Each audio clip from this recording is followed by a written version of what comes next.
اور جب ہم نے فرشتوں سے کہا کہ آدم کو سجدہ کرو تو سب نے سجدہ کیا مگر ابلیس نے نہ کیا. بولا کہ بھلا میں ایسے شخص کو سجدہ کروں جس کو تو نے مٹی سے پیدا کیا ہے. اور ازراہ طنز کہنے لگا کہ دیکھ تو یہی وہ ہے جسے تو نے مجھ پر فضیلت دی ہے. اگر تو مجھ کو قیامت کے دن تک کی مہلت دے تو میں تھوڑے سے شخصوں کے سوا اس کی تمام اولاد کی جڑ کاٹتا رہوں گا. اللہ نے فرمایا یہاں سے چلا جا. جو شخص ان میں سے تیری پیروی کرے گا تو تم سب کی جزا جہنم ہے اور وہ پوری سزا ہے. اور ان میں سے جس کو بہکا سکے اپنی آواز سے بہکاتا رہے اور ان پر اپنے سواروں اور پیادوں کو چڑھا کر لاتا رہے اور ان کے مال اور اولاد میں شریک ہوتا رہے اور ان سے وعدہ کرتا رہے. اور شیطان جو وعدے ان سے کرتا ہے سب دھوکہ ہے. جو میرے مخلص بندے ہیں ان پر تیرا کچھ زور نہیں. اور اے پیغمبر تمہارا پروردگار کارساز کافی ہے. تمہارا پروردگار وہ ہے جو تمہارے لیے سمندر میں کشتیاں چلاتا ہے تاکہ تم اس کے فضل سے روزی تلاش کرو. بے شک وہ تم پر مہربان ہے.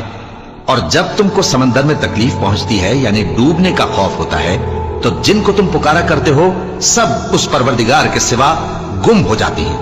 پھر جب وہ تم کو ڈوبنے سے بچا کر خشکی کی طرف لے جاتا ہے تو تم منہ پھیر لیتے ہو. اور انسان ہے ہی ناشکرا. کیا تم اس سے بے خوف ہو کہ اللہ تمہیں خشکی کی طرف لے جا کر زمین میں دھنسا دے یا تم پر سنگریزوں کی بھری ہوئی آندھی چلا دے پھر تم اپنا کوئی نگہبان نہ پاؤ؟ یا اس بات سے بے خوف ہو کہ تم کو دوسری دفعہ سمندر میں لے جائے پھر تم پر تیز ہوا چلائے اور تمہارے کفر کے سبب تمہیں ڈبو دے پھر تم اس معاملے میں اپنے لیے کوئی باز پرس کرنے والا نہ پاؤ؟ اور ہم نے بنی آدم کو عزت بخشی اور ان کو خشکی اور تری میں سواری دی اور پاکیزہ روزی عطا کی اور اپنی بہت سی مخلوقات پر فضیلت دی.